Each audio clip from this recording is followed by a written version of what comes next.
My name is Živa Ljubec, and now to Pierre-Luigi's question. What are my 5 words for the future? I'll give you a list of 5 concepts, starting with the one being addressed already, moving towards the choices we will need to make that are just around the corner. First item on the list is, of course, AI, where I does not stand for intelligence, but for intuition. Why artificial intuition?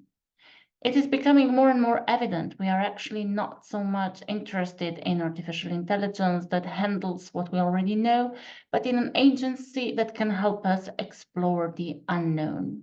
What we want is artificial intuition in a true Bergsonian sense, that in contrast to intellect is allowing us to grasp the dynamic, multifaceted, ever-changing nature of reality directly.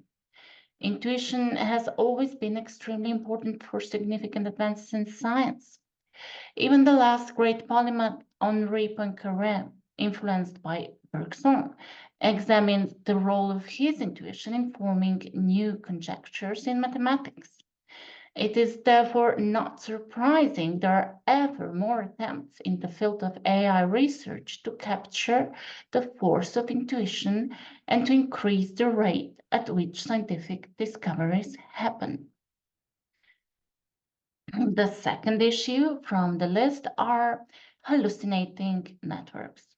Honestly, I have no issue with hallucinating. It is natural. Human neural networks hallucinate all the time, even in the most ordinary way. Carl Friston claims it is more energetically efficient to predict the everyday environment than to constantly process raw sensory data. I'm sort of hallucinating my surroundings as I speak, because it is an advantage, an evolutionary advantage to do so, according to Donald Hoffman. We can look forward to much more sophisticated abilities to hallucinate than ours as artificial neural networks develop stronger intuition to grasp the underlying reality. The third feature on the list is machine laughing. That's right, you heard me. Not machine learning, but machine laughing. The visionary cybernetician Gordon Pask said, I shall accept the network if and only if it sometimes laughs outright. Humor is the essential feature of any intelligence. It is the sign of being aware of one's own limitations. The fourth item on the list is what I refer to as the living knowledge. In contrast to the knowledge that must be by definition institutionalized and archived, prone to analysis and dissection, thus in all practicalities dead. Within artificial neural networks that are intuitive and able to laugh, an organism of living knowledge can grow by constantly shaping and reshaping itself.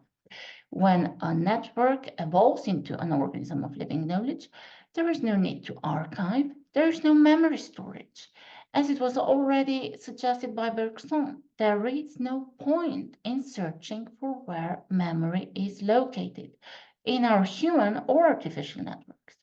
The idea of a repository for knowledge is obsolete. The knowledge is the network that is continuously self-transforming and thus keeping the knowledge alive. Which brings us to the fifth element on the list, becoming polyphibious. We live in super exciting times. We're creating artificial intelligence, artificial intuition, a new organism of living knowledge. We have outsourced hallucination of reality to artificial neural networks that are generating new worlds in front of our eyes. And we are quite curious about it. Just as curious as a fish coming out of water to face the land, the new uncharted territory.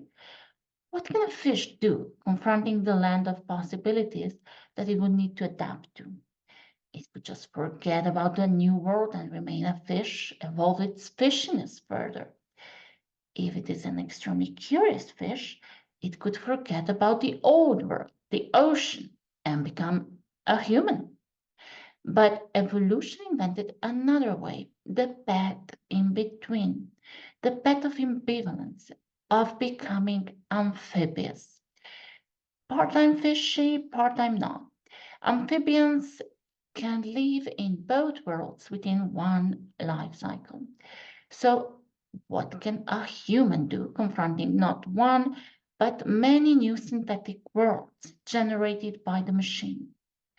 We have the option to unplug the machine, forget about the new worlds, and return to being human. Just as some fish have chosen to remain fish, some people want to remain human. On the other hand, we have the option to upload ourselves in a machine and forget we ever were human. But most likely, although driven by the unstoppable curiosity for the new world, people will hold on to the option to return back, to spiral back to being human.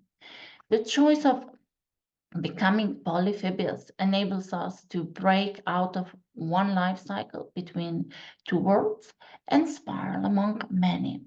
We will merge our natural and artificial networks, grow together into a hybrid human-machine organism of living knowledge, entering and exiting simulations that will speed up our evolution and take the multiplicity of evolutionary trajectories into account. Becoming polyphibious is about always spiraling back to humanity because we believe in the endless human potential and want to manifest it to its fullest. By spiraling back, we are ensuring humanity the choice to evolve in multiple directions and diversify human evolution.